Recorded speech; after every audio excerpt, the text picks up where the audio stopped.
ఈరోజు మనం ముందుకు వెళ్దాం. మార్కు సువార్త 7వ అధ్యాయం 15, 16 నేను చదువుతాను. మార్కు సువార్త 7వ అధ్యాయం 15, 16. వెలుపల నుండి లోపలికి పోయి మనుషుని అపవిత్రంగా చేయగలిగినది ఏదీ లేదు, కానీ లోపలి నుండి బయలు వెళ్ళినవే మనుషుని అపవిత్రునిగా చేయుననెను. దేవుడు తన వాక్యం మన వెనుకల్లో దీవించునుగాక. ఆమేన్. యేసు ప్రభు వారి లోకంలో ఉన్నప్పుడు చెప్పిన మంచి మాట ఇది. మార్కు సువార్త 7, 15, 16. వెలుపల నుండి లోపలికి పోయి మనుషుని అపవిత్రంగా చేయగలిగినది ఏదీ లేదు, కానీ లోపలి నుండి బయలు వెళ్ళినవే మనుషుని అపవిత్రునిగా చేయుననెను. ఈ సందర్భం కూడా మనందరికీ తెలుసు. చాలాసార్లు యూదుల ఆచారం ప్రకారం వాళ్ళు భోజనం చేయాలంటే చాలా కఠినమైన నియమ నిష్టలు ఆచరించేవాళ్ళు యూదులు. ఈ ప్రపంచంలో బాగా మూర్ఖులైన సాంప్రదాయాలను పాటించేది ఎవరంటే యూదులే నెంబర్ 1 వస్తారు. ఆ తర్వాతే మన దేశంలో ఉన్న బ్రాహ్మణులు అలాంటి వాళ్ళు వస్తారేమో, కానీ యూదులు చాలా నిష్ఠాగరిష్టంగా ఉంటారు వాళ్ళు. అయితే యేసు ప్రభు వచ్చిన దాకా అదే భక్తి అనుకున్నారు వాళ్ళు. పాత నిబంధన చూసి మేము తూచా తప్పకుండా పాటిస్తున్నాం ధర్మశాస్త్రాన్ని అనుకున్నారు వాళ్ళు.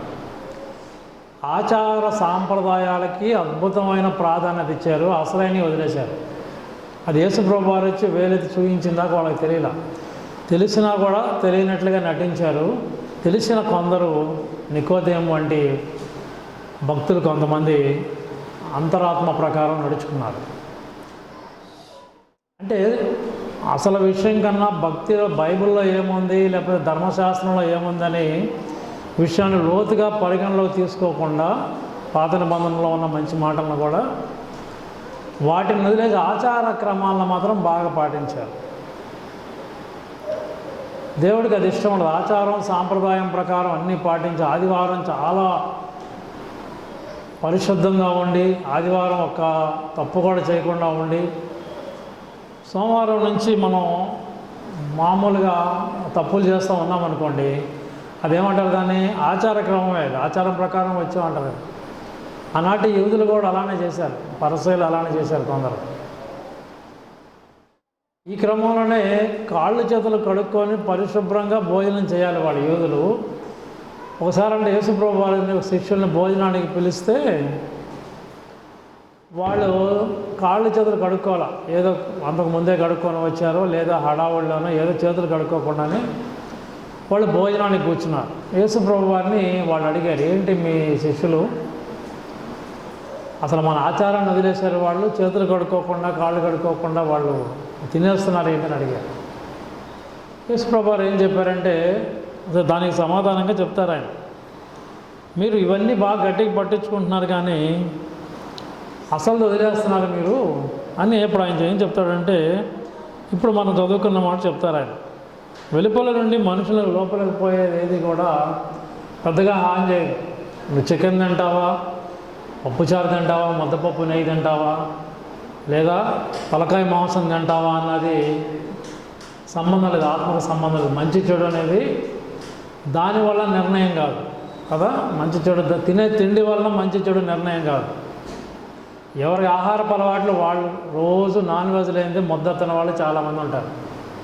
నీసు లేనిదే మా వారు చెయ్యి అసలు పళ్ళెంలో పెట్టరండి అనేవాళ్ళు చాలామంది ఉంటారు.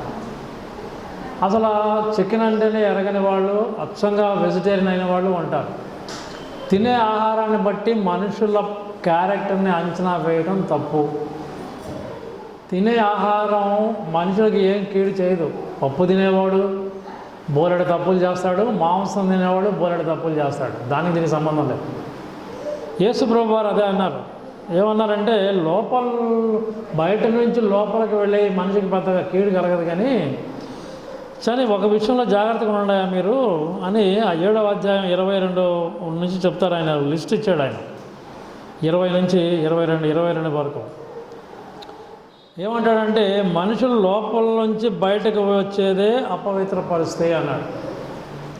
బయట నుంచి లోపలికి వెళ్ళే మనిషిని అపవిత్రపరచవు, కానీ లోన్ నుంచి బయటకు ఏమొస్తాయంట చూడండి, మనిషిని అప్పుడు 10 ఇచ్చాడు అక్కడ. లెక్క వేయండి మీరు.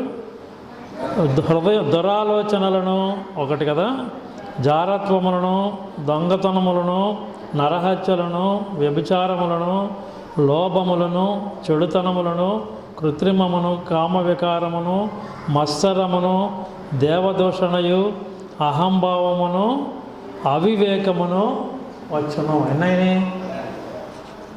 కాబట్టి చాలా క్లియర్గా చెప్పారు ఆయన. ఎన్నున్నాయి? ఇవన్నీ లోపల నుంచే బయటకు వస్తాయి. పప్పు తినేవాడికైనా వస్తాయి, మాంసం తినేవాడికైనా వస్తాయి, ఒట్టి నీళ్లు తాగి బతికేవాడికి కూడా వస్తాయి. ఏంటవి? దురాలోచనలు, జారత్వము, దొంగతనాలు, నరహత్యలు, వ్యభిచారము, లోభములు, చెడుతనము, దేవదూషణ, అహంభావం, అవివేకం, ఇవన్నీ కూడా లోపల నుంచే బయటకు వచ్చే మనుషులను అపవిత్రపరుస్తాయి. కాబట్టి మీ హృదయం చాలా పాడైపోతుంది అని చెప్పేసి అన్నాడు. కాబట్టి వేషధారులని మార్కు 6:9 కూడా ఒక మంచి మాట ఉంటుంది చూడండి. 6:9 కూడా వేషధారణ గురించి చాలా క్లియర్గా చెప్తారు ఆయన. కాబట్టి మీరు చాలా 7:9 మీరు పారంపర్యాచారమును గైకొనుటకు దేవుని ఆజ్ఞ బొత్తిగా నిరాకరించెదరు. నీ తల్లిదండ్రులను కనపరచవలను, తండ్రినైనా తల్లిని దూషించడానికి మరణశిక్ష విధి మోసం చెప్పాను కదా. ఆయన మీలో ఒకడైనా తన తండ్రినైనా తల్లినైనా చూచి నా వలన నీకు ప్రయోజనం ఏదన్నాడు. కాబట్టి పారంపర్య ఆచారాలు అనే వాటిని దేవుని పాటిస్తూ దేవుని వాక్యాన్ని నిర్లక్ష్యం చేస్తున్నారు మీరు అని ఆయన వార్నింగ్ ఇస్తారు. ఆయన దీని అంతటి కారణం ఏంటంటే మన మనసులో ఉన్నటువంటి మనుషుల హృదయములో నుండే అని చాలా క్లియర్గా చెప్పారు కదా ఇందాక. ఏమన్నారు ఆయన? మనుషుల హృదయములో నుండే అవివేకమును అని ఆయన లిస్ట్ మొదలేశారు. కాబట్టి మనుషుల హృదయముల్లో నుండే ఇవన్నీ వస్తాయంట, లోపల నుంచి బయటకు వచ్చాయి. అంటే హృదయం అనేది చాలా పవిత్రంగా ఉంచుకుంటే ఇటువంటి బయటకు రావు, చాలా కంట్రోల్గా ఉండాలి అని చెప్పడం. హృదయమే మెయిన్.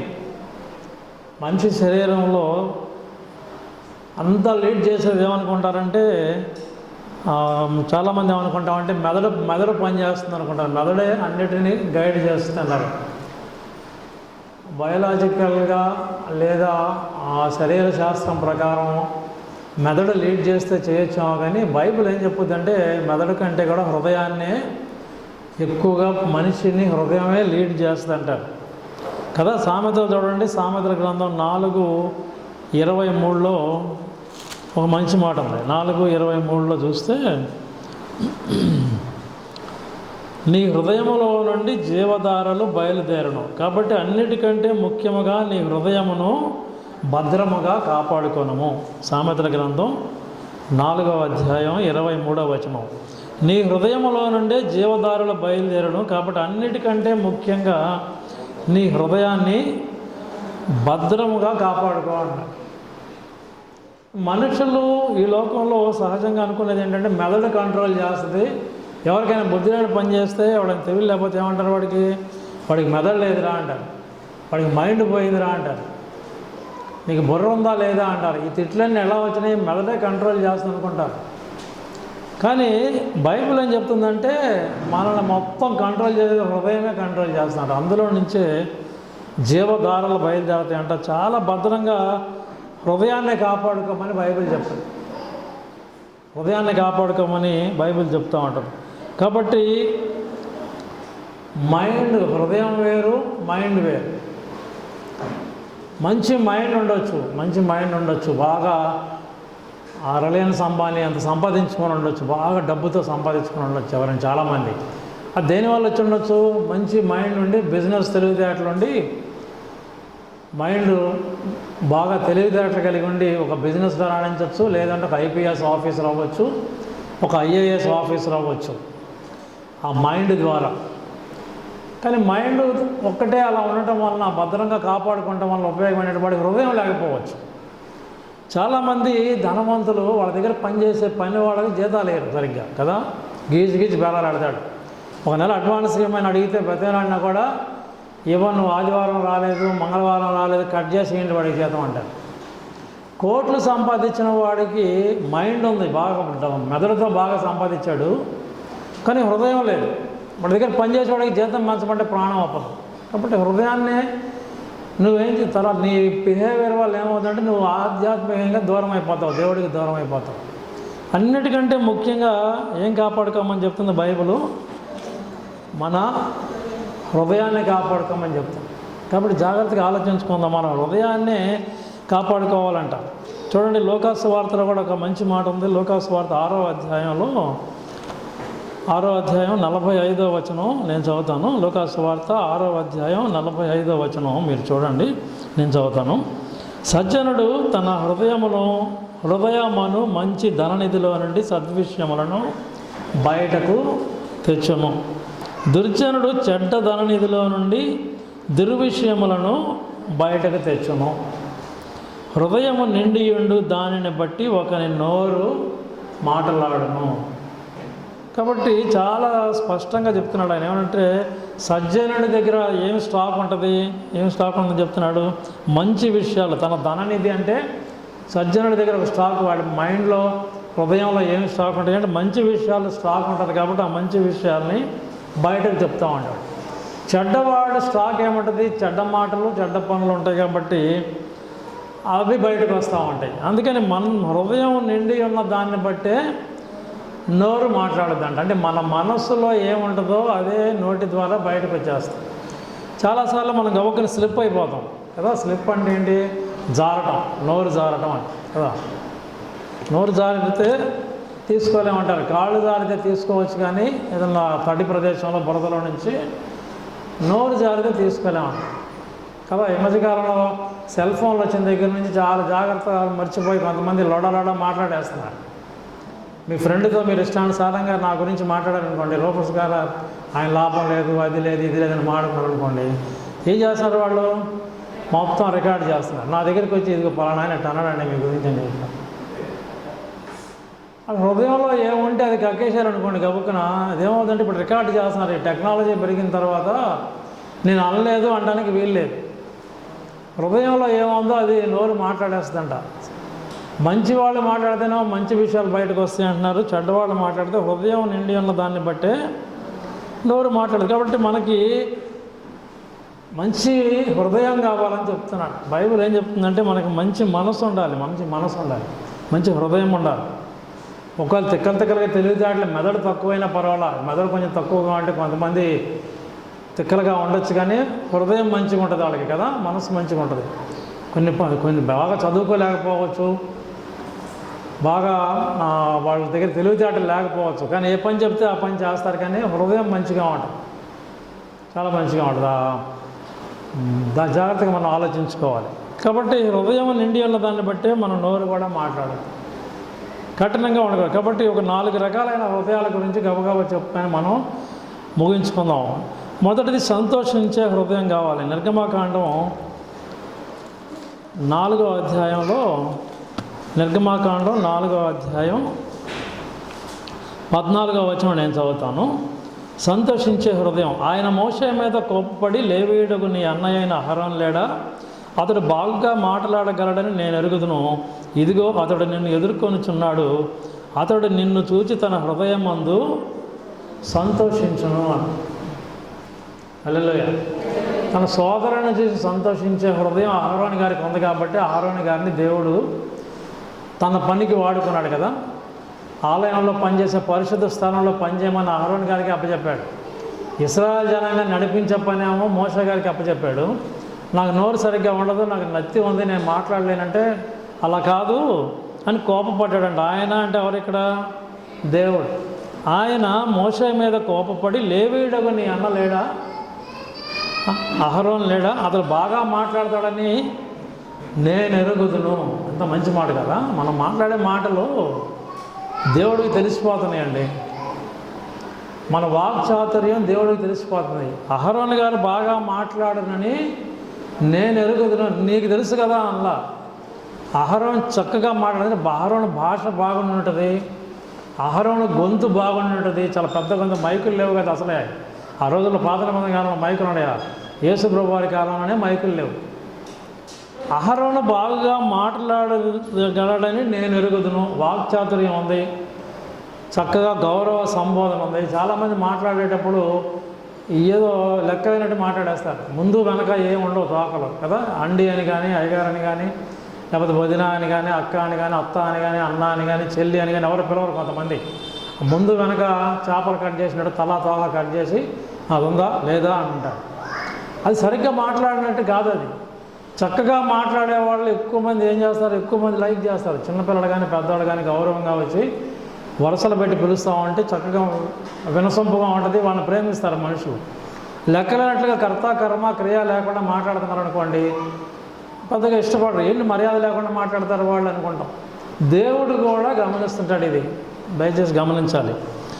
నీ అన్నయ్యను అహరోను లేడా, అతడు బాగుగా మాట్లాడగలడని నేను ఎరుగుదును అన్నాడు. మన మాటల్లో మన స్వభావం ఎందుకని మనం అట్లా మాట్లాడుతున్నాం, తుంచేసినట్టు. ఇందాకేం చదువుకున్నాం, హృదయం నిండి ఉన్న దాన్ని బట్టి నోరు మాట్లాడు.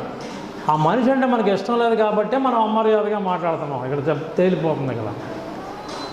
మనకి ఏదైనా పని కావాలంటే మాట్లాడటం వేరు. మనం పెద్ద ఆఫీసర్ దగ్గరికి వెళ్ళి చాలా వినయం నటిస్తాం, అది కూడా నటనే కదా. పని అయిపోగానే మళ్ళీ వెనక గుమ్మకుండా పారిపోతాయి, మళ్ళీ కనపడం ఆయన. కాబట్టి మన మాటలు చాలా జాగ్రత్తగా ఉండాలి. ఒకటి. ఇంకోటి ఏంటంటే సంతోషించే హృదయానికి ఆయన సంతోషిస్తాడు. నిన్ను చూచి తన హృదయం ముందు సంతోషించును. మోషే గారిని చూసి హృదయం ముందు సంతోషపడతాడంట అహరోను గారు. అసలు అహరోను గారు లేవి వంశస్థులకి, అహరోను గారికి దేవాలయంలోకి వెళ్ళి పరిశుద్ధ స్థలంలో పూజ చేసే అర్హత ఎందుకు కల్పించాడు అనేది మనకి ఇక్కడ అర్థమవుతుంది. దేవుడు ఆ వంశం మొత్తానికి రాబోయే రోజుల్లో లేవి వంశానికే పరిశుద్ధ స్థలంలోకి వెళ్ళి పూజ చేసే అర్హత ఇచ్చాడు ఆయన పాత నిబంధన కాలంలో గుడుల్లో. అంటే ఆయనకి ఏ స్వభావం ఉంది అహరోను గారికి? సోదరుని చూసి సంతోషపడే గుణం ఉంది. అతను చూసి నీ హృదయమందు, తన హృదయమందు సంతోషించును. నీ సోదరుడు నిన్ను చూసి సంతోషిస్తాడు. అయ్యో నా సోదరుడు మోషే ఇంతమంది జనాంగాన్ని నడిపించడానికి దేవుడు ఎన్నుకున్న గొప్ప నాయకుడు అనుకొని హృదయమందు సంతోషిస్తాడు అని. కాబట్టి మనం ఏం చేయాలంటే ముందు మన హృదయాన్ని కాపాడుకుంటే దేవుడు జాగ్రత్తగా మనల్ని గమనిస్తున్నాడు. సంతోషించే హృదయం మనకు ఉండాలి. ఎదుటి వారి ఉన్నతిని చూసి మనం సంతోషించాలి. పక్కింటి వాళ్ళు కారు కొనుక్కుంటే మనం అర్ధరాత్రి పేడ వేయాలి కదా. ఇంకనా పక్కింటి వాళ్ళు పాత రోజుల్లో ఎవరో పడకపోతేనంట, హైదరాబాద్లో మేము ఉన్నప్పుడు కొత్త స్కూటర్ కొనుక్కున్నాడు. ఆ స్కూటర్ ఏం చేసామంటే ఒక గిట్టనోడు ఏం చేశాడంటే ఆ స్కూటర్ పెట్రోల్ ట్యాంక్ కూడా తీసి ఇసుక పోసాడు అందులో. అంటే పెట్రోల్ ట్యాంకులో ఇసుక పోస్తే ఏమవుద్దంటే మిషన్ మొత్తం పాడైపోద్ది. ఆ లోపలికి ఆ మిషనరీలోకి ఇసుక దిగుద్ది. ఇంక స్టార్ట్ అవ్వదు. మొత్తం ఓపెన్ చేసి చాలా మెకానిక్ ఒక 10 రోజులు చేస్తే కానీ ఆ స్కూటర్ బాగోదు. ఆ పక్కింటి వాడు కొత్త స్కూటర్ కనుక్కుంటే సహాయించలేక పెట్రోల్ ట్యాంకులో మెల్లిగా ఇసుక పోసేసాడు. అది ప్రతి పార్ట్లోకి ఇసుక వెళ్ళిపోయింది, పనిచేయడం. ఎవరైనా ఒక ఉన్నతిగా మన కుటుంబ సభ్యులు కానీ, బంధువులు కానీ, ఇరుగు పొరుగు వారు కానీ ఒక ఉన్నతికి ఎదిగితే మనం ఏం చేయాలంట? సంతోషించాలి. మోషే గారిని చూసి అహరోను గారు సంతోషించాడంట. ఒక గొప్ప నాయకుడు అయ్యాడు నా సోదరుడు అని. కాబట్టి అటువంటి హృదయం మనకు కావాలి. ఇర్మియా 15:16లో కూడా చూడండి, ఒక మంచి మాట ఉంది. నీ మాటలు నాకు దొరకగా నేను వాటిని భుజించుతుని, సైన్యములకు అధిపతిగా యెహోవా దేవా నీ పేరు నాకు పెట్టబడిన కనుక నీ మాటలు నాకు సంతోషమును నా హృదయమునకు ఆనందమును కలుగజేయుచున్నవి. దేవుని మాటలు మనకు సంతోషాన్ని ఆనందాన్ని కలుగజేయాలంట. కాబట్టి మన మాటలు కూడా ఎదుటి వాళ్ళకి గుచ్చినట్లుగా మాట్లాడకూడదు. కొంతమంది అందులో సిద్ధహస్తులు సెటైర్ వేయాలంటే ఇంకా వాళ్ళు వేస్తే ఎదుటోడు గిలగల కొట్టుకోవాల్సిందే కదా. అట్లాంటి బాణాలు వేస్తారు, బాణాల్లాగా శూలాల్లాగా వేస్తారని దావీదు గారి కీర్తన కూడా ఉంది. అంటే సెటైరికల్గా మాట్లాడటం కరెక్ట్ కాదు. బైబిల్ తెలుసుకున్న వాళ్ళం, యేసు ప్రభువుని కొలిచేవాళ్ళం మనకు ఆ మైండ్ ఉండకూడదు. సెటైరికల్ మైండ్ ఉండకూడదు. సెటైర్ లేదాం, ఎదుటోడి మీద బాధపడతాం, ఎదుటోడికి ఏదో ఒక సెటైర్ అంటే ఏంటంటే సూటిపోటి మాట వేయడం, సూటిపోటి మాటలు వేయడం. అలా ఉండకూడదు అని దేవుడు హెచ్చరిస్తున్నాడు. అలా ఎందుకు ఉంటే ఏమవుతుందంటే మన హృదయం పాడైపోతుంది. లేకుండా దేవుని మాటలు వింటూ ఉంటే మన హృదయానికి సంతోషం అంట. కాబట్టి మన మాటలు వేరే వాళ్ళు విన్నా కూడా సంతోషపడాలి. ఆయన వచ్చి కాసేపు మాట్లాడి వెళ్తే బాగుండు, నా మనసు చాలా ప్రశాంతంగా ఉంటుంది, ఆయన వచ్చి 10 నిమిషాలు కూర్చుంటే బాగుండు, ఆయనతో 10 నిమిషాలు గడిపితే బాగుండు, నాకు మైండ్ చాలా బాగుంటుందండి అనుకునేటట్టుగా మన స్వభావం ఉండాలి. ఆ వస్తుండగానే మనం గబుక్కుని లోపలికి వెళ్ళి లేనని చెప్పి అన్నారు అనుకోండి, అంటే ఆ మాటలు ఏంటంటే వినలేమన్నమాట. కాబట్టి చాలా జాగ్రత్తగా మనకి ఎటువంటి హృదయం కావాలంట, సంతోషించే హృదయం కావాలి మనకి. ఇంకోటి ఏంటంటే ప్రేమించే హృదయం కావాలంట. ప్రేమించే హృదయం ద్వితీయోపదేశకాండం 6:5 చూస్తే ఒక ప్రేమించే హృదయం కూడా మనకు కావాలి. నీ పూర్ణ హృదయముతోనూ, నీ పూర్ణ ఆత్మతోనూ, నీ పూర్ణ శక్తితోనూ నీ దేవుడైన యెహోవాను ప్రేమింపవలెను. అద్భుతమైన మాట. దేవుడు ఇశ్రాయేలుకి చెప్తున్నాడు. ఏం చెప్తున్నాడు? ఇశ్రాయేలు వినుము అని 4వ వచనంలో చాలా స్పష్టంగా చెప్పాడు ఆయన. నీ దేవుడైన యెహోవా అనంట నీ పూర్ణ హృదయముతోనూ, నీ పూర్ణ ఆత్మతోనూ, నీ పూర్ణ శక్తితోనూ నీ దేవుడైన యెహోవాను నువ్వు ప్రేమించాలి. కాబట్టి మనకి ఎంత కెపాసిటీ ఉందో ఆ కెపాసిటీ మేరకు దేవుణ్ణి ప్రేమించాలి. పూర్ణ హృదయంతో ప్రేమించాలి, సగం సగం హృదయంతో కాదు. దేవుణ్ణి పూర్తిగా హోల్ హార్టెడ్తో దేవుణ్ణి పూజించాలి, ప్రార్థించాలి. సగం దేవుడి మీద, సగమేమో విగ్రహాల మీద, సగమేమో నాస్తికత్వం మీద, సగమేమో అభ్యుదయం అని, దేవుడు మంచోడే కానీ అని కామాలు పెట్టుకుంటే ప్రేమించడానికి కుదరదు అంటున్నాడు ఆయన. నీ పూర్ణ హృదయంతో ప్రేమించాలి. పూర్ణ ఆత్మతో అంటే మన ఆత్మలో ఇంకా వేరే థాట్స్ ఏమి ఉండకూడదు. మంచి మనసుతో, మంచి ఆత్మతో కూడా ప్రేమ. అంటే హృదయం వేరు, ఆత్మ వేరు కదా, ఇందాక అనుకున్నాం. హృదయము శరీర సంబంధమైన మంచి పనులు చేయడానికి ఉపయోగపడవచ్చు. ఒక ధనవంతుడు తన దగ్గర పనిచేసేవాడికి జీతం వేయకపోవటం అది కఠినమైన హృదయానికి సాదృశ్యం. హృదయం వేరు, ఆత్మ వేరు. అటువంటి ఆ హృదయంలో దేవుడే ఉండాలి మనకి. ఆత్మపరంగా అంటే స్పిరిచువల్ థాట్స్ అన్నీ కూడా ఆధ్యాత్మికంగా మీ ఇష్టోదయం ఎవరు అంటే మనం చుక్కలు లెక్క పెట్టకూడదు. మీకు ఇష్టోదయం ఎవరు అంటే చాలామందికి ఏమైంది, ఇండియాలో ఏమైందంటే చాలామంది దేవతలు ఉండటం వల్ల ఏమైందంటే నీకు ఇష్టమైన దేవుడు ఏంటి, మీ ఇష్టదైవాన్ని తలుచుకో అంటారు. మనకు అట్లాంటిది ఏమైంది, మనకు ఒకటే ఒక దైవం, హల్లెలూయా. మీ అభిమాన నటుడు ఎవడో అడుగుతున్నారు ఎందుకండి, ఒక 10 మందో 20 మందో యాక్టర్లు ఉంటారు కాబట్టి నీ అభిమాన నటుడు, నీ అభిమాన హీరోయిన్ ఎవరని అడుగుతారు. ఇప్పుడు 10ల సంఖ్యలో 20ల సంఖ్యలో ఉన్నప్పుడు మన బ్యాడ్ లక్ ఏంటంటే మనకి ఇక్కడ 30 దేవతలు ఇలా ఉండబట్టి ఇండియాలో నీ ఇష్టదైవం ఎవరంట, నా ఇష్టదైవం పలానా ఆయన అంటారు. మరి ఆయన చేతికి అద్దె పెట్టుకుంటారు, ఇంకోటి అట్లా రకరకాలుగా ఉంటాయి. కానీ మనం ఈ విశ్వాసంలో ఉన్నప్పుడు మనం ఏం చేయాలంటే పూర్ణ ఆత్మతో, పూర్ణ హృదయంతో, అంటే దాని మీనింగ్ ఇదే, పూర్ణ ఆత్మతో పూర్ణ శక్తితో కూడా నువ్వు నన్నే ఆరాధించాలి అని, నీ దేవుడైన యెహోవాను ప్రేమించాలి అని చాలా స్పష్టంగా చెప్పి. ఎంత శక్తి ఉందో మనకి, పూర్ణ శక్తితో ప్రేమించాలంట. ఆల్ నైట్ ప్రేయర్కి రావాలంటే ఎక్కువ రాలేము, మన దగ్గర శక్తి ఉంటుంది, రాత్రంతా మెలకు ఉండే శక్తి ఉండదా మనకి కదా. ఎన్నికల్లో రిజల్ట్స్ వస్తున్నాయనో, ఐపీఎల్ మ్యాచ్ వస్తుందనో అర్ధరాత్రులుగా కూర్చున్న వాళ్ళు లేరా టీవీల ముందు? చాలాసార్లు కూర్చుంటారు.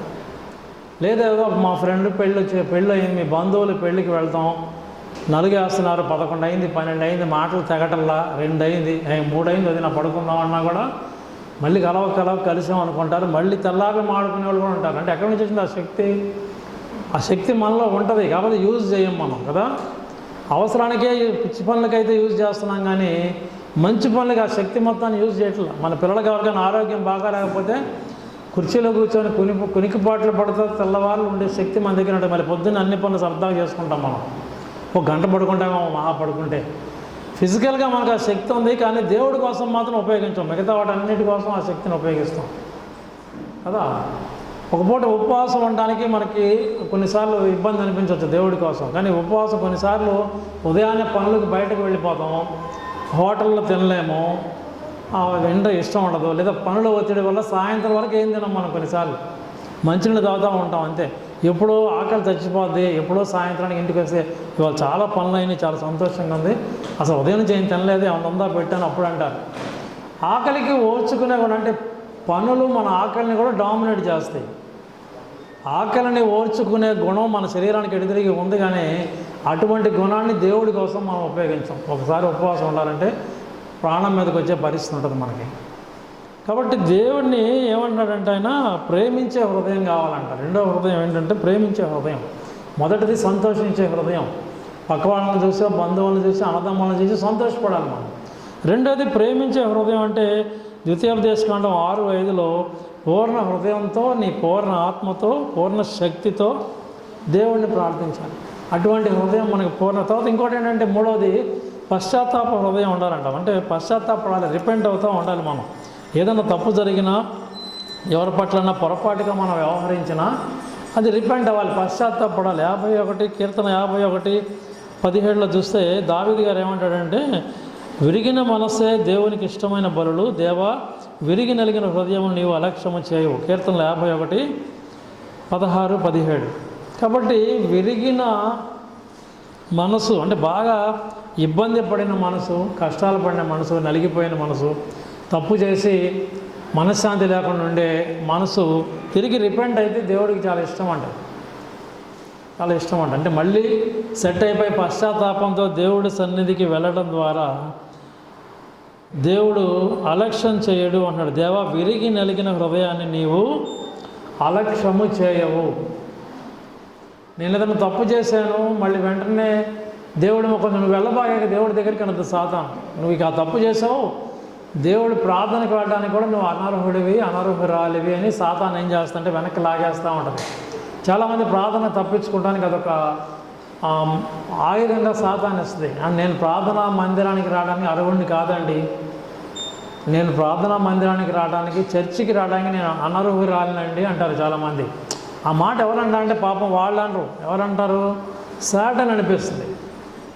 ఎందుకంటే విరిగి నలిగిన మనసు నీకు ఇష్టమైన బలని దావీదు గారు చెప్తున్నాడు. అట్లా బాగా నలిగిపోయి మన పశ్చాత్తాపడి ఇటువంటి మనసుతో దేవుడి దగ్గరికి వస్తే చాలా ఇష్టం అట దేవుడికి. పశ్చాత్తాపంతో నా దగ్గరికి వచ్చామని చెప్తున్నాడు దేవుడు, నా దగ్గరికి వచ్చామని చెప్తున్నాడు. సాధారణ ఏమంటుందంటే నువ్వు వెళ్ళబాకు, అక్కడ అందరూ చాలా ఉత్తములు, చాలా పవిత్రులు, మంచివాళ్ళు ఉన్నారు మందిరం నిండా, నువ్వు వెళ్ళడానికి కుదరదు, నువ్వు వెళ్ళబాకు, ఈ పూటకి వెళ్ళబాకు, వచ్చే వారం చూసుకుందాం అన్నది. కాబట్టి దేవుడు అలా అనుకోకండి. అది అలా అంటే ప్రేరేపణ మనకు వచ్చిందంటే దాని అర్థం ఏంటంటే సాతాను మనకు గాలం వేస్తుంది. కాబట్టి దేవుడికి మూడోది ఏంటంటే పశ్చాత్తాప హృదయం కూడా కావాలి. అటువంటి హృదయాన్ని కూడా మనం అలవాటు చేసుకోవాలి. నాలుగవది ఏంటంటే దీన హృదయం కూడా దేవునికి అవసరం, చాలా అవసరం, మనకు అవసరం, దేవునికి సమీపంగా ఉండటానికి చాలా అవసరం. మత్తయి సువార్త 11వ అధ్యాయంలో ఒక మంచి మాట అంటారు, యేసు ప్రభు వారే అంటారు. మత్తయి సువార్త 11వ అధ్యాయం 29 చూస్తే, ప్రయాసపడి భారం మోసుకుంటున్న సమస్త జనులారా నా యొద్దకు రండి, నేను మీకు విశ్రాంతి కలుగజేతును. నేను సాత్వికుడను, దీన మనస్సు గలవాడను కనుక మీ మీద నా కాడి ఎత్తుకొని నా యొద్ద నేర్చుకొనుడి, అప్పుడు మీ ప్రాణములకు విశ్రాంతి దొరుకును. ఏలయనగా నా కాడి సులువుగాను నా భారము తేలికగాను ఉన్నది. కాబట్టి ఒక సాత్వికమైన స్వభావం, దీనత్వం మనకు చాలా అవసరం. యేసు ప్రభు వారు అంత సాత్వికంగా మాట్లాడాడు, అంత దీనంగా ఎందుకున్నారంటే అది మనం అలవాటు చేసుకోమని ఉన్నాడు. భయం కాదు. చాలామంది సాత్వికంగా ఉండటం, మెత్తగా ఉంటే మెత్తగడోడు రావాడు, వాడికి భయం రా అని అనుకుంటారు. కొన్నిసార్లు మనం మంచితనంగా ఉంటే మన మంచితనం ఎదుటివాడికి ఎలా కనిపిస్తుంది అంటే బలహీనతగా కనపడుతుంది. బలహీనతగా కనపడి వాడితో అవులాగడరా అంటే వాళ్ళు ఎందుకు ఆ మాట అంటున్నారంటే సాత్వికంగా ఉండటం వలన ఆ మాట ఎందుకు అంటున్నారు? నువ్వు ఆ ప్రతిదానికి నువ్వు ఈ లోకం దృష్టిలో నువ్వు వాళ్ళు అనిపించుకోవచ్చు, కానీ దీన మనస్సు కలిగి ఉండటం అనేది దేవునికి చాలా ఇష్టం. యేసుప్రభు వారే అలా ఉండరు. పవర్ లేక కాదు, అలా అనిపించుకొని మనం నిజంగా తెలివితేటలు లేనడం కాదు. మన దగ్గర కెపాసిటీ ఉంటుంది, కానీ మనం దీనంగానే ఉంటాం. అన్నీ ఉన్న విస్తరాకు ఎలా ఉంటుంది, అణిగిమణిగే ఉంటుంది అంట. కాబట్టి యేసుప్రభు వారు మనకు మాదిరి, చాలా దీనంగా వ్యవహరించాడు. ఆయన పవర్ ఎప్పుడు చూపిస్తారంటే తగిన సమయం వచ్చినప్పుడు, రెండవ రాకడలో ఆయన పవర్ చూపిస్తారు. అప్పుడు ఎవరైనా సరే నన్ను కాపాడాయా అంటే కుదరదు, ఎందుకంటే ఆ మార్జిన్ అయిపోయింది, ఇంకా టైం అయిపోయింది. కాబట్టి చాలా టైం మనకి దీన హృదయం కూడా మనకు అవసరం. ఇటువంటి హృదయం మనకి ఎలా వస్తుంది అని అంటే అది ఏమైనా బయట కొనుక్కుంటామంటే మనకు అనుకోవచ్చు, కానీ అది బయట అమ్మే పరిస్థితి కాదు. ఒక నూతన జన్మ అనుభవం మనకు రావాలి. యేసుప్రభు వారు ఈ లోకంలో ఉన్నప్పుడు కూడా ఏమన్నారంటే ఒక కొత్తగా జన్మిస్తే కానీ మీరు దేవుని రాజ్యానికి చేరలేరు అన్నారు. కొత్తగా జన్మించడం అంటే ఎలా జన్మించాలి? కొత్తగా అంటే మళ్ళీ తల్లి గర్భంలోకి వెళ్ళమంటావా, ఎలా సాధ్యం అని నికోదేమని ఆయన అంటాడు కూడా యేసుప్రభు. దాని అర్థం ఏంటంటే కొత్తగా జన్మించడం అంటే యేసు ప్రభువుని నమ్ముకొనడం ద్వారా మన స్వభావం మారటం, మన స్వభావం మారిపోవటాన్నే కొత్త జన్మ అని భావించాలి మనం. అందుకని అటువంటి హృదయం మనకు మామూలుగా రాదు. నిత్యం మనం దేవునితో టచ్లో ఉంటేనే అటువంటి శుద్ధ హృదయం మనకు వస్తుంది. చూడండి, కీర్తన 51లోనే ఆ మాట కూడా ఉంటుంది, మంచి మాట. 51:10లోనే, కీర్తనలు 51:10లోనే కీర్తనకారుడు అంటారు, దేవా నా యందు శుద్ధ హృదయము కలుగజేయము, నా అంతరంగములో స్థిరమైన మనసును నూతనముగా పుట్టించుము అని దావీదు గారే అంటాడు. నాకు శుద్ధ హృదయం కలుగజేయి, నా అంతరంగంలో స్థిరమైన మనసును నూతనంగా పుట్టించు. అప్పుడు దాకా అటు ఇటు గంతులేసే మనసు, అస్థిరంగా ఉంటే మనసు, స్టాండర్డ్ లేకుండా ఉన్న మనసుని కాకుండా ఒక స్థిరమైన మనసు నాకు పుట్టించు, నీ రక్షణానందం నాకు మరలా పుట్టించమంటాడు ఆయన. కాబట్టి నూతన జన్మ అనేది అది మనసుకు సంబంధించింది, ఆత్మకు సంబంధించింది. మామూలు మానవ జన్మేమో అది భౌతికమైంది కదా, మానవ జన్మ భౌతికమైనది. చాలామంది అందరికీ తెలుసు, మనిషిగా పుట్టడం అనేది భౌతికమైన జన్మ అది. కానీ నూతన జన్మ అనేది మనసుకు సంబంధించింది, ఆత్మకు సంబంధించింది. పాప స్వభావానికి దేవుడు సూచించినటువంటి విరుగుడు ఏంటంట? నూతన జన్మ అనుభవం. పాప స్వభావానికి దేవుడు సూచించిన విరుగుడు ఏంటంటే నూతన జన్మ అనుభవం పొందడం ద్వారా ఒక కొత్త జన్మని మనం, అంటే కొత్త మనస్తత్వాన్ని, ఒక మాటలో చెప్పాలంటే కొత్త మనస్తత్వాన్ని మనం పెంపొందించుకోవడం ద్వారా ఇటువంటి హృదయాలను మనం కలిగి ఉండడానికి అవకాశం ఉంటుంది. చూడండి, యెహెజ్కేలులో కూడా ఒక మంచి మాట ఉంటుంది. యెహెజ్కేలు 11వ అధ్యాయంలో, యెహెజ్కేలు 11వ అధ్యాయం 19వ వచనం నేను చదువుతాను చూడండి. యెహెజ్కేలు 11వ అధ్యాయం 19వ వచనం నుంచి, నేను వారి శరీరములో నుండి రాతి గుండెను తీసివేసి వారికి మాంసపు గుండెను ఇచ్చి వారికి ఏక మనస్సు కలుగజేసి వారి యందు నూతన ఆత్మ పుట్టింతను. మంచి మాట కదా, దేవుడు హామీ ఇచ్చాడు కదా. నేను వారి శరీరంలో నుండి రాతి గుండెను తీసివేసి వారికి మాంసపు గుండెను ఇచ్చి వారికి ఏక మనస్సు కలుగజేసి వారి యందు నూతన ఆత్మ పుట్టింతును. అప్పుడు వారు నాకు జనులైందరు, నేను వారికి దేవుడినై ఉందును. అంటే రాతి గుండె అంటే నిజంగా రాతి గుండె, లోపల ఉన్న ఇటుక రాయితో తయారు చేసి ఉంటుందా? దాని అర్థం ఏంటి? రాతి గుండె అంటే కఠినమైన మనసు, కఠినమైన మనసు. ఆ కఠినమైన మనసుని మాంసపు గుండెగా మార్చే శక్తి దేవుడికి మాత్రమే ఉంది. నూతనంగా నేను వాళ్ళకి నూతన ఆత్మ పుట్టిస్తాను, అప్పుడు వారు నా జనులు అంటారు, నేను వాళ్ళకి దేవుడిని అంటానంట. నూతన ఆత్మను పుట్టించే శక్తి ఎవరికి ఉందంటే దేవునికి ఉంది. దేవునికి మొరపట్టడం ద్వారా మారుతాయి, కానీ ఈ గుణాలు లేకపోతే మారు. అంటే మనం ఫామ్లోకి రావాలి. చాలా ఎంత మంచి కత్తి అయినా సరే కొంతకాలానికి ఏమవుతుంది, పదును పోతుంది కదా. మళ్ళీ ఏం చేయాలి? సాన పట్టించాలి కత్తులకు, ఎంతో సాన పట్టాలి. అంటే మన మనసులు కూడా ఏంటంటే రెగ్యులర్గా బైబిల్ చదువుకుంటూ వాక్య ధ్యానం చేసుకుంటూ ప్రార్థనలో ఉండటం ద్వారా మన తుప్పు పట్టిపోకుండా ఉంటుంది మన ఆత్మ, మన శరీరం, మన మనసు. మనం ఎప్పుడైతే దేవుడితో టచ్లో ఉంటామో, ఫామ్లో ఉంటామో, అప్పుడు మనకి ఈ శక్తి వస్తుంది. నూతన జన్మానుభవం రావడానికి అవకాశం ఉంటుంది మనకి కదా. ఎంత మంచి మంచి ఆటగాళ్ళు అయినా సరే, రోజు ఆడందే ఎవరు కూడా, ఎంత పెద్ద కోహ్లీ అయినా సరే, పెద్ద టోర్నమెంట్ ఉందంటే, వరల్డ్ కప్ ఉందంటే, పద అని బట్టలు సర్దుకొని వరల్డ్ కప్ టయానికి వెళ్తే అతను సెంచరీలు కొట్టగలుగుతాడా, గెలుస్తారా? గెలవరు కదా. వాళ్ళు ఏం చేయాలి? రోజు ఆడతారు. వాళ్ళు తెల్లవారుజామున 5ంటికో 4ంటికో లేచి ఎక్సర్సైజ్ చేసి రోజు ఆడాల్సిందే. బ్యాడ్మింటన్ కానీ, షటిల్ కానీ, ఏ ఆటగాళ్ళైనా, క్రీడాకారులైనా ఒలింపిక్స్ 4 ఏళ్ళకి ఒకసారి జరుగుతాయి. ఒకసారి చిన్న పథకం ఒక ఫ్రాక్షన్ ఆఫ్ సెకండ్లో కోల్పోతారు వాళ్ళు. ఇంకా 4 ఏళ్ల దాకా లేదులే ఒలింపిక్స్ అని వాడు 3 ఏళ్ళు తిని హాయిగా పండుకోడు. నెక్స్ట్ ఒలింపిక్స్కి నేను సాధిస్తాను అనుకొని ఏం చేస్తానంటే ఇంకా 4 ఏళ్ల పాటు శ్రమ పడతానే ఉంటాడు వాడి విభాగంలో, వాడి ఏ క్రీడాకారుడైతే ఆ విభాగంలో. రోజు ఒకటి శ్రమ పడితేనే వాళ్ళు పోటీకి నిలబడగలుగుతారు. మనం కూడా ఆదివారం మూసిన బైబిల్ మళ్ళీ ఆదివారమే అటకమైన నుంచి దించితే మనం ఫామ్ కోల్పోతాం, భక్తిలో ఫామ్ కోల్పోతాం మనం. కాబట్టి రెగ్యులర్ టచ్లో ఉండాలి మనం. దేవునికి రెగ్యులర్ టచ్లో ఉండటం ద్వారా రాతి గుండె పోయి మనకి మన మనసులో మాంసపు గుండె వస్తాం.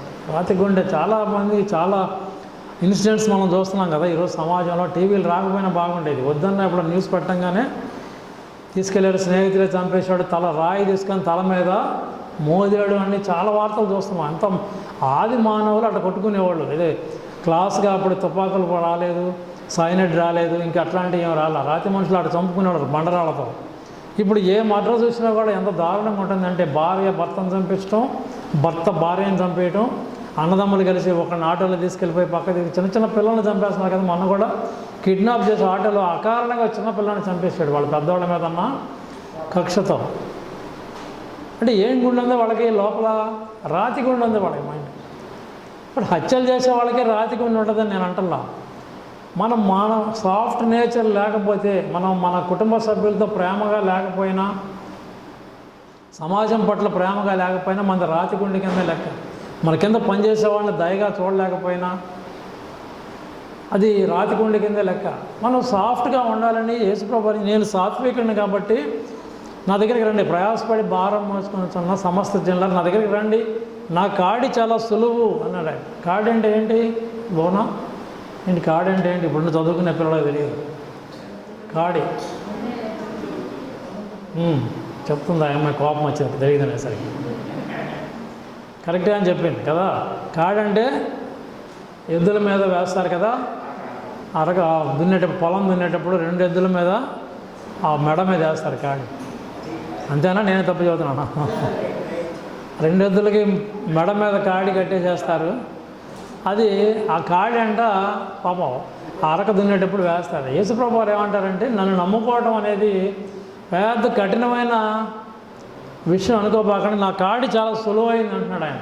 నా భారం చాలా సులువైంది, మీరు రండి నా దగ్గర విశ్రాంతి పొందండి అని ఆయన చాలా స్పష్టంగా ఆహ్వానిస్తున్నారు. కాబట్టి మనకి ఎప్పుడు అటువంటి హృదయం వస్తుందంటే ఈ 4 రకాల హృదయాలను మనం అలవరుచుకోవటం ద్వారా మనకి వస్తుందండి. సంతోషించే హృదయం, ప్రేమించే హృదయం, ఇంకోటంటే పశ్చాత్తాప హృదయం, దేన మనస్సు కలిగినటువంటి హృదయం. ఇవన్నీ కూడా ఎలా వస్తాయంటే మనకి దేవుళ్ళో ఉండటం ద్వారా, ఆయన నమ్ముకోవటం ద్వారా, నిత్యం టచ్లో ఉండటం ద్వారా, ఫామ్లో ఉండటం ద్వారా మనకి వస్తూ ఉంటాయి. కాబట్టి పోరాటం ఉంటుంది మనకి, నో ప్రాబ్లం. మనమేమి వెంటనే రాత్రికి కొత్త జన్మ అనుభవం మనకేం రాదు.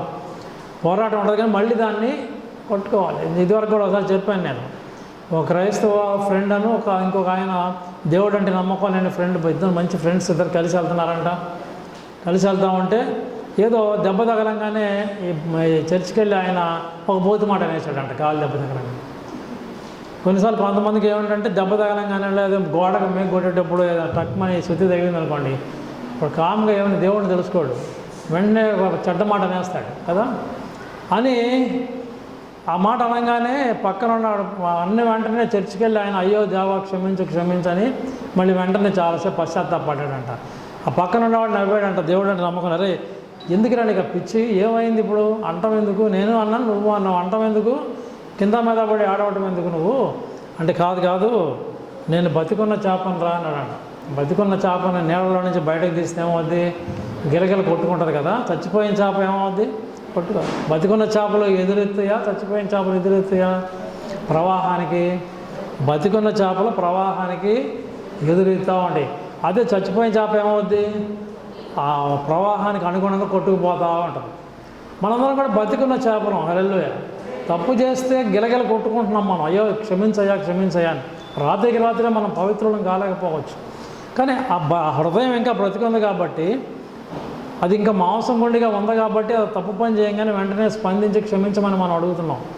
ఇక అదే పనిగా తప్పులు చేసుకుంటే క్షమించమని అనడం కూడా కరెక్ట్ కాదు. ఒక స్థిరమైన మనసుని నాలో పుట్టించమని దావీదు గారు ప్రార్థన చేశాడంట. ఒక స్థిరంగా ఉండాలి, అస్థిరమైనటువంటి మనసులో స్థిరమైన మనసుని నాలో పుట్టించి ఒక నూతన ఆత్మ నాలో ఉంచమాట. కాబట్టి చాలా స్పష్టంగా చెప్తున్నారు మనకి. చివరిగా పౌలు గారు చెప్పిన మాటను చెప్పుకొని ముగించుకుందాం. రోమీయులకు రాసిన పత్రిక 5వ అధ్యాయంలో కూడా ఒక మంచి మాట ఉంది. 5వ అధ్యాయం 5వ వచనం నేను చదువుతాను. రోమా 5:5. ఎందుకనగా ఈ నిరీక్షణ మనల్ని సిగ్గుపరచదు, మనకు అనుగ్రహింపబడిన పరిశుద్ధాత్మ ద్వారా దేవుని ప్రేమ మన హృదయంలో కుమ్మరింపబడి ఉన్నది. పాత నిబంధన నుంచి వచ్చాం మనం కదా. దేవుడు యెహోవా దేవుడు మీ యొక్క పూర్ణ ఆత్మతో, శక్తితో, బలంతో నన్ను ప్రేమించమని చెప్పారు. బాధన యేసు ప్రభువారు ఏమన్నారు? దీనత్వం కలిగి ఉండండి, నా కాడి చాలా సులువు, ప్రయాసపడి భారం మోసుకొని వాళ్ళ రండి నా దగ్గరికి రండి అన్నాడు. చివరిగా పౌలు గారు ఏం చెప్తున్నాడంటే, దేవుని ఆత్మ పొందిన మనిషి ఆయన ఏం చెప్తున్నాడంటే, ఎందుకనగా ఈ నిరీక్షణ మనలను సిగ్గుపరచదు అన్నాడు. ఎందుగా బతుకు ఎవడ తప్పు చేసినా కూడా క్షమించమంటాం, ఎవడ తిడుతున్నా కూడా నోరు మూసుకొని తిరగటం నా వల్ల కాదు. ఈ క్రైస్తవ్యం పాటించడం నా వల్ల కాదు. ఎవడని తిట్టినా నోరు మూసుకోవడం నా వల్ల కాదు, కొట్టినా నోరు మూసుకోవడం నా వల్ల కాదు, చెడ్డ మాట అంటే రిప్లై అవ్వకుండా ఉండటం నా వల్ల కాదు అని మనం అనుకుంటే, ఎందుకు ఈ బతుకు మాకు అనుకుంటే, పౌలు గారు ఏం చెప్తున్నాడంటే, ఈ నిరీక్షణ మనలను సిగ్గుపరచదంట. ఒక మంచి టార్గెట్ చెప్తున్నాడు ఆయన.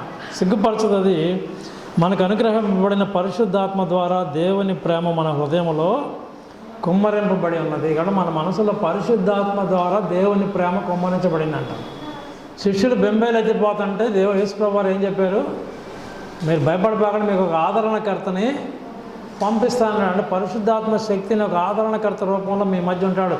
నేనేదో పరలోకానికి వెళ్ళిపోయానని మీరు బెంబేలు ఎత్తపోకండి అని చెప్తాడు. శిష్యులు బెంబేలు ఎత్తిపోతున్నారు. ఆయన మరణాన్ని జయించి పునరుద్ధరణై 40 రోజుల పాటు కనబడి ఇంక వెళ్ళిపోయే టైంలో, ఇంక నువ్వు వెళ్ళిపోతే మాకు దిక్కెవరయ్యా అన్నట్టు మొఖాలు పెట్టారు వాళ్ళు. మీరేం బెంబేలు ఎత్తపోకండి, నేను వెళ్ళిపోయినా కూడా మీకు ఒక ఆదరణకర్తని మీకు నేను పంపిస్తాను. కాబట్టి ఈ ఆదరణకర్త పరిశుద్ధాత్మ రూపంలో కూడా ఉండి మనకేం చేస్తున్నారంట, ఆయన ఏం చెప్తున్నాడంట, దేవుని ప్రేమ మన హృదయంలో పరిశుద్ధాత్మ ద్వారా కుమ్మరింపబడి ఉన్నది. కాబట్టి ఆయనకి సన్నిహితంగా ఉండటం ద్వారా దేవుని ప్రేమ మన హృదయాల్లో కుమ్మరించబడి ఉంటే మనం ఆ 4 రకాల హృదయాలను కలిగి ఉంటాం. ఆ 4 రకాల హృదయాలను కలిగి ఉండటానికి అవకాశం ఉంది. అందుకని మన రాతి గుండెలు మనకేమన్నా ఉంటే మనల్ని మనం పరీక్ష చేసుకుందాం. ఒక మాంసపు గుండెలాగా నా గుండెని మార్చాయని నేను కఠినమైన మాట అన్నాను మొన్న. ఈరోజు నన్ను క్షమించు, ఆ కఠినమైన మాటలు నాలో లేకుండా నాకు ఒక మాంసపు గుండె ఇవ్వమని దేవుని ప్రార్థించాలి. ఈ సమాజంలో జరుగుతున్న నేరాలన్నీ చూస్తుంటే రాతి గుండెలే కనిపిస్తున్నాయి వాళ్ళకి. ఎంత దారుణమైన వార్తలు మనం చూస్తున్నామంటే అంత దారుణమైన వార్తలు చూస్తున్నాం. కాబట్టి వాళ్ళ కోసం కూడా మనం ప్రార్థన చేయాలి. మనం మారటం మాత్రమే కాదు, మనకి దేవుడు ఏం బాధ్యత అప్పచెప్పాడంటే ఇతరులను రక్షించే బాధ్యత కూడా మనకే అప్పచెప్పాడు ఆయన. ఏం లేదులే, ఇంక నేను నమ్ముకున్నాను దేవుడిని, నా కుటుంబాన్ని, నన్ను కాపాడితే చాలు, ఇక హ్యాపీ అనుకోబాకండి. దేవుడు అదొక్కటే కాదు మనకి ఇచ్చింది, రాతి గుండె కలిగిన వాళ్ళని మార్చే శక్తి కూడా మనకు ఆయన ఇచ్చాడు. కాబట్టి వాళ్ళ గురించి కూడా మనం ప్రార్థన చేయాలి. అటువంటి నేరస్తుల గురించి కూడా ప్రార్థన చేయాలి. అటువంటి దుష్ట స్వభావం కలిగిన వాళ్ళ గురించి కూడా ప్రార్థన చేయాలి. మనం అటువంటి స్వభావం తీసివేయ, ఆ సాధ్యమైతే మనం మంచి మాటల ద్వారా చెడ్డవాళ్ళు మార్చబడేలాగా మనం ఉండాలని దేవుడు మనల్ని ఎన్నుకున్నాడు. లేదా ఇప్పుడు ఈ టైంలో నేను చాలాసార్లు అన్నాను, ఈ టైంలో చాలామంది ఎక్కడెక్కడ ఉన్నారు, బయట హ్యాపీగా టీ స్టాల్లో ఉన్నారు, ఇళ్ళలో పిండి వంటలు వండుకుంటూ ఉన్నారు, లేదంటే ఇంక చాలా ఏదైనా పార్క్కి వెళ్ళి పార్కులో షికారుకి వెళ్ళే వాళ్ళు ఉన్నారు. ఆదివారం హాలిడే కదా, కొన్ని వీకెండ్లో మనం ఎంజాయ్ చేయొచ్చు కదా అనుకొని మనం అందరం ఒక 2 గంటల పాటు ఇక్కడ ఎందుకు గ్యాదర్ అయి ఉన్నామంటే దేవుడికి మన పట్ల ఒక మంచి ఉద్దేశం ఉంది కాబట్టి. హల్లెలూయా. దేవుడు మనల్ని ఏర్పాటు చేస్తున్నాడు కాబట్టి మనం కూడా వెళ్ళలేక కాదు. మీ మీద నా మీద ఆయనకి ఏదో ఒక ఐడియా ఉంది కాబట్టి మనందరం ఇక్కడికి వచ్చాం. నేనేం పొద్దున్నే బడి గంట కొట్టలేదు, మిమ్మల్ని అందరికి ఫోన్లు చేయలే. మీరు ఎలా వచ్చేసారు, తయారైపోయి వచ్చి కూర్చున్నారు అందరూ, నేను తయారై వచ్చి నిలబడ్డాను. అంటే ఇదంతా ఒక సంకల్పం జరుగుతూ ఉంది, ఒక దేవుని సంకల్పం చొప్పున జరుగుతూ ఉంది. మరి దీన్ని కంటిన్యూ చేసుకోవాల్సిన బాధ్యత మన మీద ఉంది. దీన్ని కంటిన్యూ చేసుకోవాలి. మన దేవుడు నన్ను ఏర్పాటు చేసుకుని నా మీద ఏదో ఒక ఉద్దేశం ఉంది ఆయనకి. కాబట్టి ఇదివరకు కూడా చాలాసార్లు చెప్పాను నేను, ఒక మనిషిని చంద్రమండలం మీదకి శాస్త్రవేత్త ఎందుకు పంపిస్తాడు? అక్కడి నుంచి ఒక మట్టి తీసుకురమ్మనో రాళ్ళు తీసుకురమ్మనో పంపిస్తాడు. శాస్త్రవేత్తలకి ఒక టార్గెట్ ఉంటుంది. ఏంటి, నువ్వు పోయి మట్టి తీసుకురావాలి, పలానా ప్లేస్లో దిగాలి, అక్కడ రాయి తీసుకురావాలి, అక్కడ నువ్వు జెండా బాతాలి, వాతావరణాన్ని అధ్యయనం చేసే మిషన్ పెట్టి రావాలి. అంతేగాని పోయి సరదాగా చూసిరాపో అని చెప్పేసి ఒక కోట్ల రూపాయలు ఖర్చు పెట్టి ఒక 2-3 మనుషుల్ని చంద్రమండలంలోకి ఇంకో గ్రహంలోకి పంపించి ఒక టార్గెట్ ఉంటుంది. ఆ టార్గెట్ ప్రకారం సైంటిస్టులు చెప్పిన టార్గెట్ ప్రకారం వాళ్ళు చేసుకొని రావాలి. దేవుడు మనల్ని భూమి మీద ఎందుకు పంపించాడు? ఒక టార్గెట్ ఉంది ఆయనకి. చాలామంది పొరిట్లోనే చనిపోయిన వాళ్ళు కొన్ని కోట్ల మంది ఉన్నారు కదా, అంత బిడ్డ బతకని బిడ్డ బారెడు అన్నమణిగా టక్మని క్యాచ్ చేశాడు. కాబట్టి సామెతలు చాలా ఉన్నాయి. బతకని బిడ్డ బాగా ఎందుకు పాపం అందంగా ఉండి చక్కగా ఉన్న బిడ్డ ఎందుకని చనిపోవాలి? మనం ఎందుకు ఇట్లా బ్రతికి మేసాలు పెంచుకొని తిరగాలి? మనం చేసిన ప్రతి గొప్ప ఏంటి, వాళ్ళు చేసిన తప్పు ఏంటి కదా? కాబట్టి నీ మీద నా మీద దేవుడికి ఒక సంకల్పం ఉంది. నిన్ను సైంటిస్ట్ చంద్రమండలంలోకి వెళ్ళి వాడిని ఆస్ట్రోనాట్ని మట్టి తీసుకురమ్మట్టుగానే ఈ భూమి మీద మనకి ఇంతసేపు దేవుడు ఇంతకాలం మనం ఉంచాడంటే నువ్వు ఆయన కోసం ఏదో చేయాలి. ఆయన కోసం నువ్వు ఏదో చేయాలి. నువ్వు ఆయన నమ్ముకోగానే సరికాదు. ఈ భూలోకానికి ఒక షికారు చేసినామని దేవుడు తల్లి గర్భంలో నుంచి బయటేసి మనల్ని ఇప్పుడు దాకా ఉంచలా. ఆయన ప్రకృతిని ఆస్వాదించమని, ఊరకు వచ్చి ఆక్సిజన్ను పీల్చుకోమని, పచ్చదనంలో తిరగమని, మంచినీళ్ళు తాగమని ఫ్రీగా వచ్చాయి. ఇవన్నీ కూడా అనుభవించమని దేవుడు ఎందుకు పంపించాడంటే నీ పట్ల నా పట్ల ఆయనకు ఒక సంకల్పం ఉంది, దాన్ని నెరవేర్చాలి. అంటే ఇతరులకి మనం రక్షించబడాలి, ఇతరులకి మంచి ప్రబోధించాలి, ఇతరులను కూడా రక్షించే బాధ్యత మన మీద పెట్టాడు ఆయన. హల్లెలూయా. కాబట్టి దాన్ని కూడా మనం పూర్తి చేయాలి. సైంటిస్టులు పంపిన ఆ వ్యోమగామి అక్కడికి వెళ్ళిపోయి చంద్రమండలంకి వెళ్ళి పడుకొని నిద్రపోతే ఊరుకుంటారా? వాడిని కిందకు వచ్చిన తర్వాత చంపేస్తారు అవసరమైతే. ఎందుకు ఇంత పని చేసావు అని. నేను చెప్పిన పని ఏంటి, నువ్వు చేసిన పని ఏంటి అని అడుగుతారు కిందకి దిగాక. నువ్వు సరదాగా దిగిరాడానికి చంద్రమండలం పంపామా మిమ్మల్ని, ఏం చెప్తే నువ్వేం చేసావు అని అడుగుతారు. దేవుడు కూడా రేపు మనల్ని అడుగుతాడు, గుర్తుపెట్టుకోండి. నిన్ను భూమి మీద పంపిస్తే నువ్వు సరదాగా తిరిగావు, వయసు వచ్చింది, చక్కగా ఉద్యోగం చేసుకున్నావు, సంతోషంగా ఉన్నావు, పెళ్లి చేసుకున్నావు, పిల్లల్ని కన్నావు. ఏంటి నువ్వు నా కోసం ఏం చేసావు? నువ్వు ఇంకా సమాజం కోసం ఏం చేయలేకపోయావు, నీ తోటోడి కోసం నువ్వేం చేయలేకపోయావు, నా కోసం కూడా నువ్వేం చేయలేకపోయావు అని దేవుడు మనల్ని నిలదీస్తాడు. గుర్తుపెట్టుకోండి, మనల్ని నిలదీస్తాడు. అటువంటి పరిస్థితిలో మనం ఉండొద్దు. దేవుడా చెప్పు, నన్ను భూలోకానికి ఎందుకు పంపించావు? అది నేను చేస్తా.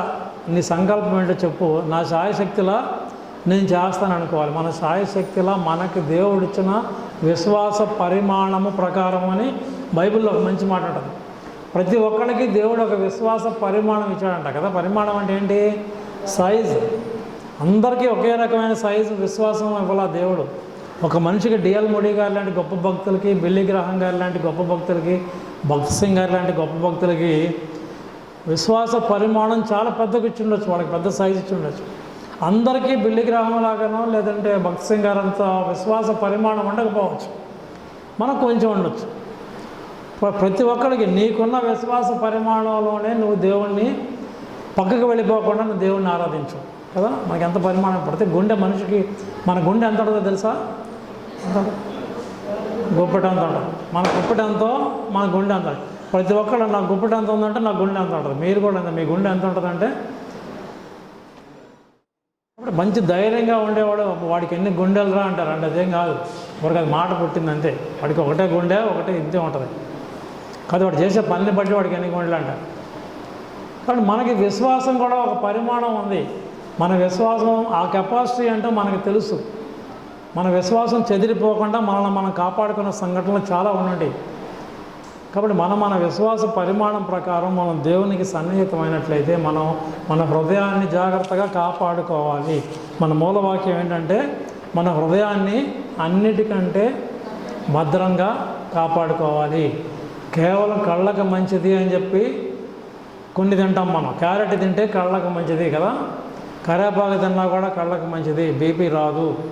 కాకరకాయలు తింటే షుగర్ రాదు కదా. ఇంకేంటి, కీరదోసకాయ రాసుకుంటే మోహం తెల్లబడుద్ది. ఇవన్నీ తెలుసు. ఏది దేనికి మంచిది అని తెలుసు మనకి కదా, ఏది దేనికి మంచిది. మరి హృదయానికి అన్నిటికంటే భద్రంగా నీ కళ్ళను కాపాడుకో, నీ ముఖాన్ని కాపాడుకో అని దేవుడు అంటే నిజంగానే మనం కీరదోసకాయలు రాసుకోవాలి. దేవుడు ఏం చెప్తున్నాడు? అవి ఎట్లా సావని, నీ కళ్ళు ఎలా ఉన్నా నీ ముఖం ఎలా ఉన్నా పర్లేదు, కానీ అన్నిటికంటే భద్రంగా దేన్ని కాపాడుకోమంటున్నాడు? నీ హృదయాన్ని కాపాడుకోమంటున్నాడు, నీ మనస్సును కాపాడుకోమంటున్నాడు. దేవుడు తన వాక్యం మన వెనుకల్లో దీవించును గాక.